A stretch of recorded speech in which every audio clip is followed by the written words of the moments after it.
Quiero iniciar este programa con una frase de Benito Juárez, ya que está de moda la palabra maldito.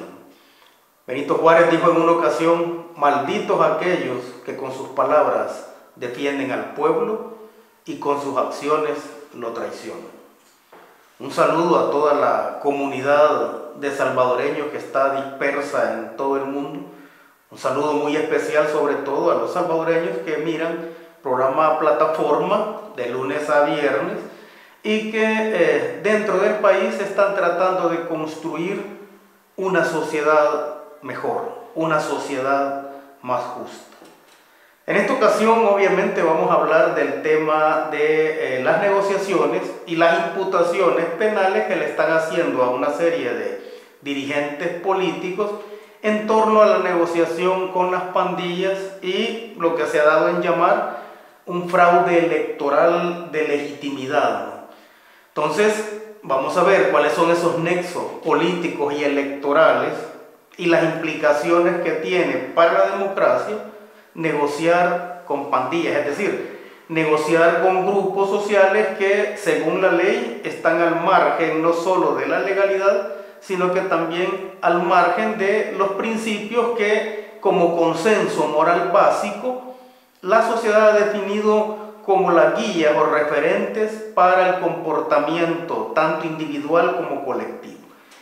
En este caso, hablando de ese nexo político-electoral o de las negociaciones político-electorales con las pandillas, voy a traer a cuenta un concepto que se usa en sociología, que es el de la autopronóstico objetivo. Es decir, este autopronóstico objetivo nos señala que hay una serie de definiciones o de situaciones o de hechos concretos en la sociedad que evocan un cambio en el comportamiento colectivo, el cual hace que ese pronóstico o esa situación se vuelva realidad. En este caso podríamos decir que hay un autopronóstico objetivo en torno al papel y el impacto que tienen las pandillas en los procesos políticos electorales, y de la misma forma podríamos definir como parte de ese autopronóstico todas las predicciones que se tienen en torno a los resultados de las elecciones de diputados y alcaldes para el año 2021. Entonces vamos a hablar de pandillas y poder político electoral y su incidencia negativa obviamente en la democracia y en la legitimidad, ¿no? Antes de eso quizás señalar un par de datos para que tengamos conciencia o tengamos un sentido histórico de lo que implican las pandillas. Según investigaciones hechas, o la investigación más seria hecha al respecto de las pandillas en América Latina, esta investigación de Frederick Trachel concluyó que las primeras pandillas surgen en el continente a mediados del siglo XIX. De hecho, él hace una investigación al respecto, su libro se publica, él lo llamó La Pandilla, este libro se publica en 1927, y a partir de entonces la pandilla no solo es vista como un fenómeno social, sino que también ya como un hecho o como un objeto de estudio, sobre todo de las ciencias sociales. En el caso de El Salvador, según investigaciones también, podríamos afirmar que las primeras pandillas, en tanto organizaciones más o menos formales, se empiezan a consolidar o empiezan a crecer a finales de los años 80, y esto producto del desencanto y la desilusión que genera no solo el rumbo que tenía en esa década la guerra civil, sino que también la misma situación económica de la inmensa mayoría de la población, que se empezaba a sentir negativamente impactada por todas las políticas de ajuste neoliberal que se estaban impulsando en ese entonces. Ahora, estas primeras pandillas eran sujetos sociales, sin ningún tipo de poder político. Y eso ser sujeto social sin poder político encuentra, cuando se dan las primeras deportaciones a finales de los años 80, encuentra un espacio propicio para su crecimiento, sobre todo en las zonas populosas. No solo porque ese desencanto estaba mermando la conciencia de la gente, sino que porque en esos lugares populosos prácticamente los tipos de organización política que se tuvieron a finales de los años 70 ya no eran tales. ¿De qué estamos hablando? Si nosotros hacemos una revisión geográfica de los principales lugares en los cuales las pandillas no solo se asientan, sino que se consolidan y crecen, vamos a encontrar lugares como Soyapango, Apopa, Ciudad Delgado, Cuscatancingo mexicanos, es decir, aquellos lugares que a finales de la década de los años 70 fueron los principales bastiones de organización política en este país. Entonces, lo que estamos viendo es que hay una coincidencia geográfica del crecimiento y consolidación de las pandillas en El Salvador, precisamente en los lugares en los que una década atrás habían sido bastiones de organización política. Pues bien, este crecimiento y esta consolidación en proceso de las pandillas tuvo su primer abordaje penal con la creación o la redacción de lo que se llamó la Ley Antimara en la gestión de Francisco Flores. La poca popularidad o la popularidad que estaba perdiendo Francisco Flores le obligaron a transformar esa ley antimara en lo que se dio en llamar en ese momento el Plan Mano Dura, con lo que se revivió políticamente al Partido Arena. Con el triunfo de Tony Saca, él retoma esa ley de la mano dura y la convierte en lo que se llamó la super mano dura. Ahora, ¿cuál era la lección o cuál fue la lección que estaba aprendiendo en ese momento Arena? Que se pueden usar las maras y el miedo como un argumento político electoral. De la misma forma en que se usó y se usa todavía las remesas y el miedo como otro argumento político electoral. Pero no solo en este caso los políticos salvadoreños aprenden la lección, sino que las mismas pandillas también aprenden la lección y aprenden a reacomodarse y a readecuarse en el interior de la sociedad salvadoreña.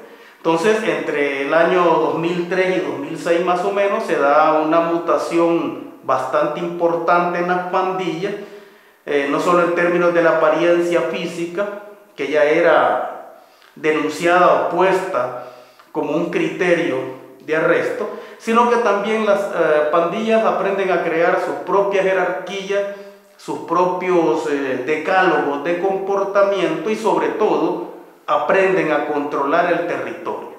Entonces hay una mutación utilitaria, digamos, entre los políticos salvadoreños y las propias pandillas. Es decir, las pandillas se convierten o son convertidas en un nicho político electoral por parte de los políticos que tienen una visión harto perversa de lo que es la lógica de comportamiento institucional al interior de las democracias como la nuestra.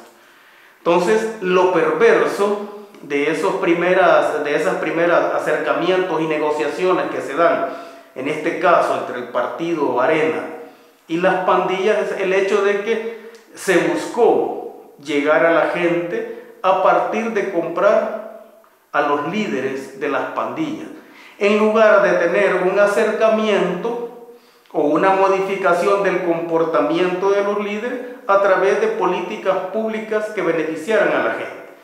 En todo caso, en ese momento, estamos hablando de entre los años 2014 a 2016, las pandillas empiezan a aprender que pueden llegar a ser un sujeto político o un sujeto social con influencia política, y los propios políticos interesados en el poder por el poder mismo aprenden a hacer uso con los recursos del Estado de ese nicho electoral que significan las pandillas.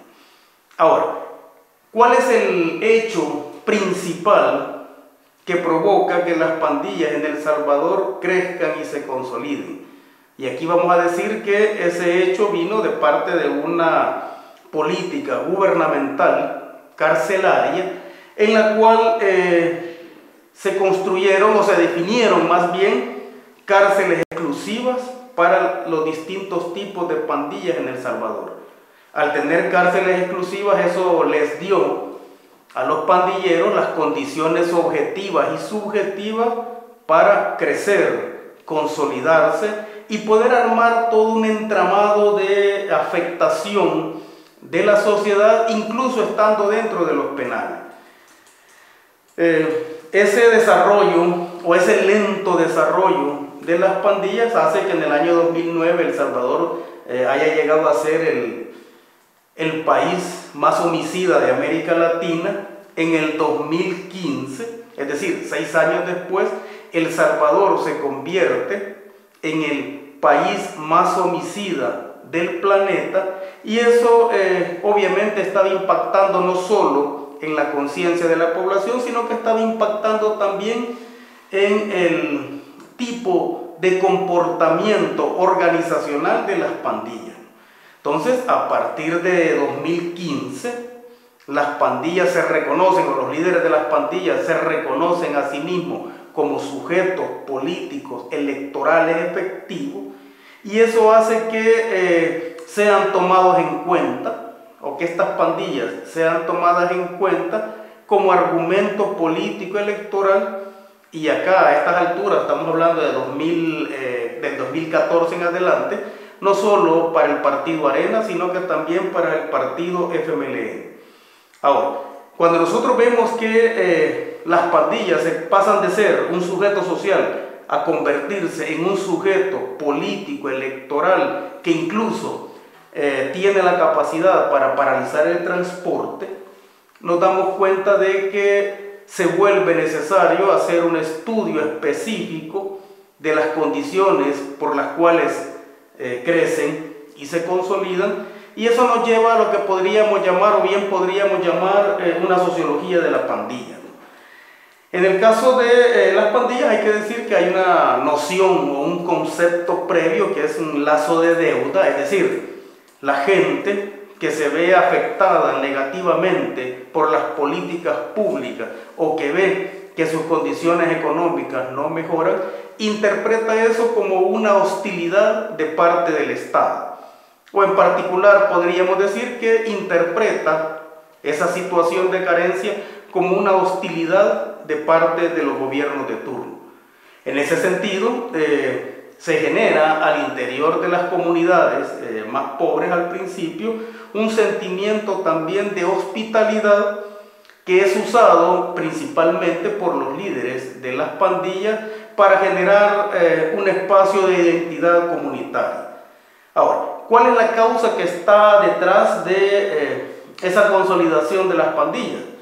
Evidentemente lo que está detrás es la vulnerabilidad socioeconómica de la población. Una vulnerabilidad que se fortalece o crece porque no existen ni políticas públicas ni políticas sociales que le resuelvan el problema cotidiano a las personas. ¿Y cuál es el problema cotidiano de las personas? Su sobrevivencia, su salario, su inmersión dentro de los beneficios que la sociedad puede generar. En este sentido, el usar a las pandillas como un criterio político y electoral nos lleva a establecer o tratar de establecer una relación entre crimen, cultura, resistencia y política.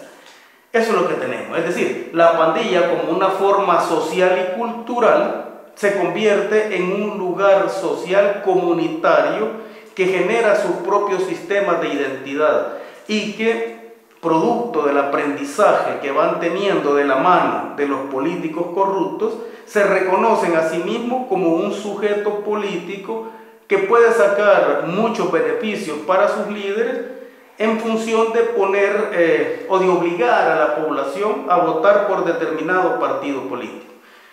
Entonces, si las pandillas son sujetos sociales y culturales o formas sociales y culturales de resistencia ante situaciones de pobreza, es evidente entonces que si queremos resolver ese problema tenemos que meternos también, o debe tomarse esa referencia social y cultural como una base o como la base principal de las políticas públicas en este país.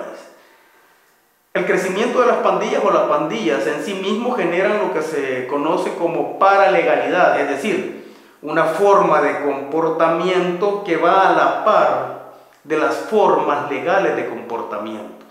No estamos hablando en este caso ni siquiera de una ilegalidad, estamos hablando de una paralegalidad, en el sentido de que al reconocerse como sujetos políticos y al reconocerse como espacios que van a ser usados o que pueden ser usados con motivaciones electorales, las pandillas son capaces de crear una legalidad paralela. Eso explica por qué tienen control de territorio. Eso explica también todo el tipo de aprendizaje político que han tenido. Un aprendizaje, como digo, que no solo tiene que ver con el hecho de subir o bajar los niveles de homicidio en el país, sino que tienen la capacidad también para, incluso en algunos lugares, decretar leyes marciales o estados de sitio así muy particulares, sino que también son capaces de generar sus propios criterios de comportamiento y son capaces también de crear su propia legalidad. Eso explica el hecho de que las pandillas no solo hayan aprendido a negociar con los políticos que están dispuestos a negociar la democracia en este país, sino que también hayan aprendido todas las mañas que los políticos ya tenían. Es decir, en las primeras negociaciones que se dan entre 2013 y 2016, las pandillas aprendieron a grabar las conversaciones y negociaciones que tuvieron. Eso explica que en el año 2016, por ejemplo, se hicieron públicos una serie de videos que involucraban a personeros del partido Arena negociando con ellos. Entonces aprenden a grabar las negociaciones para tener un recurso de poder, un recurso de chantaje posterior. Pero también, y esto es muy relevante, aprenden a hacer conferencias de prensa. Eso los convierte en una fuerza social que se calcula de alrededor de 60.000 efectivos en las pandillas, que tienen incidencia o podrían tener influencia política en alrededor de 300.000 personas. 300.000 personas, 300.000 ciudadanos, 300.000 potenciales votos. Eso seduce a cualquier político que no piense en los intereses del pueblo. Ahora, ¿por qué se negocia? ¿Por qué negociaron los personeros del partido Arena y del partido FMLN de acuerdo a lo que se muestra en los videos que han salido a la luz y que ya salieron a la luz en el 2016, ¿no? Se demuestra que en este país a muchos políticos les interesa el poder por el poder mismo. Como digo, en el 2016 no estamos ante una situación de denuncia fiscal nueva. En el 2016 se hicieron públicos unos videos de negociación entre funcionarios o miembros del partido Arena con las pandillas. Sin embargo, se hizo público, se hizo todo un show mediático. La misma comisión política del FMLN salió denunciando esas negociaciones. Entonces eso sucede en el 2016. Se hacen públicos, como digo, los videos. Sin embargo, no hubo ningún tipo de consecuencia penal para ninguno de los involucrados en esos videos. Y es más, muchos de ellos inclusive fueron después candidatos para puestos públicos. Lo otro que hay que tomar en cuenta en este momento, que de nuevo salen a la luz videos y son citados o convenidos jurídicamente varias personas, lo que hay que tomar en cuenta es que esos videos de 2016 realmente no tuvieron un impacto como el que se hubiera podido esperar. Es decir, en las elecciones de 2018, Arena sacó cientos de miles de votos. El Frente sacó otros cientos de miles de votos también. Es decir, la población no se vio del todo impactada, al menos en términos de un impacto negativo electoral, con el hacer público esos videos. Entonces, 2018 es una muestra de que dependiendo de cómo se maneje o cómo el fiscal en este caso maneje esa presentación de videos y ese requerimiento de los funcionarios, así vamos a ver si eso realmente impacta o no, o en qué medida impacta en las elecciones de 2021. Y como decíamos al principio, estamos hablando de un autopronóstico objetivo. Ese impacto que pueda tener la presentación de los videos en este momento puede verse materializado en las elecciones de 2021. Un colega peruano está haciendo una investigación de su grado postdoctoral y está hablando precisamente del impacto de las redes sociales y de la política en Centroamérica, y me contaba que ha hecho una especie de sondeo en las redes sociales. Está hablando de un sondeo en torno a la cantidad de diputados que los partidos políticos salvadoreños van a sacar en el año 2021. De acuerdo a lo que él me manifiesta, los resultados electorales, si estos videos tienen el impacto necesario como argumento electoral, serían los siguientes. Decía que el partido Nuevas Ideas va a tener alrededor de 49 diputados, Arena 12, el Frente y Gana tendrían 7 cada uno, el PCN obtendría 2 diputados y el PDC obtendría 1 diputado.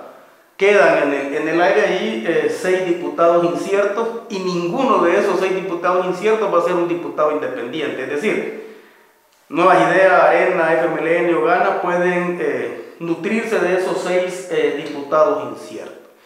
La autoprofecía que se está planteando en este momento es si la situación de los videos es llevada a términos penales, cuál es el impacto que eso va a tener en los resultados electorales del próximo año. Lo cierto es que no se puede jugar ni con la democracia ni con el desencanto de la población. El pueblo salvadoreño no merece que sea tratado de esa forma.